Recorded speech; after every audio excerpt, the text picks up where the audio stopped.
Hey everyone, Coach Mike here with another guided programming question. This one's all about belts. This one says, at what point is it appropriate to start using a belt in training or competition?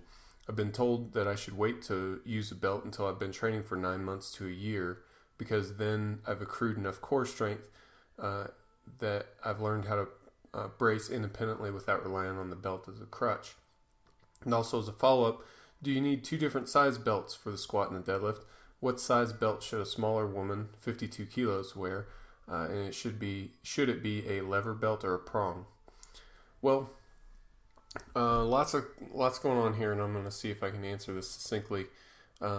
Start at the beginning. At what point is it appropriate to start using a belt in training or competition?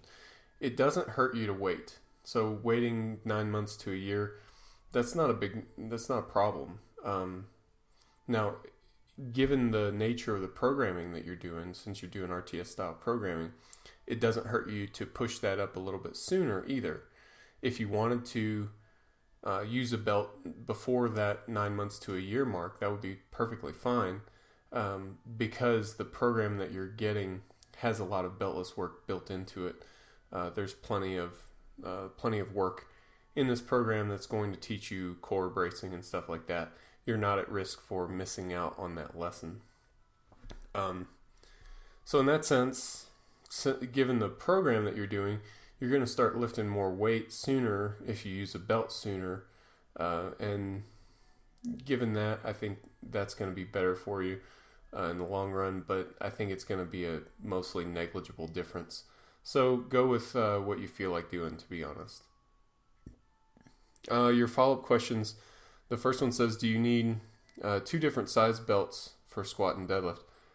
Maybe, depends on what you mean by that.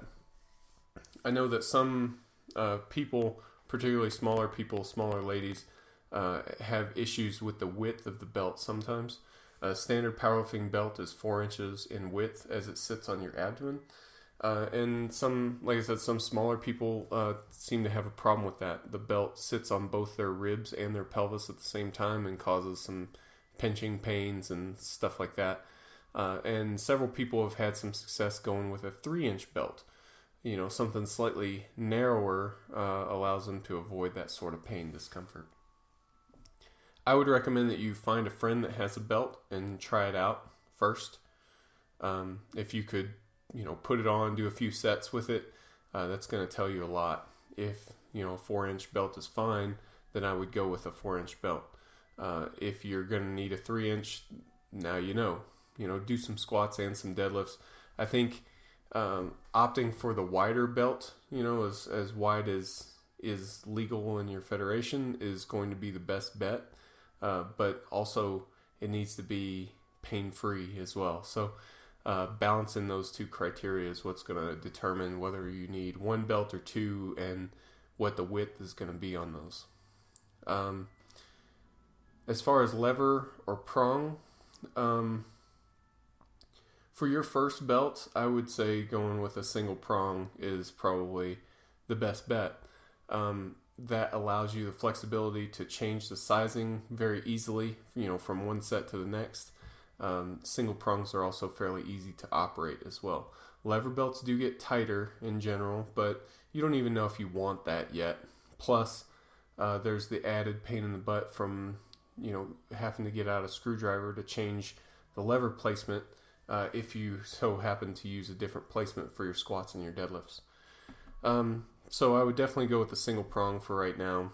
And I've talked about in the past that I use a Wallander belt, which is from Sweden, and it's not really a prong system.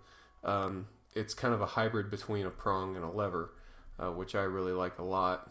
But again, I don't think that's really necessary for you at this point. I think going with a single prong is going to work just fine.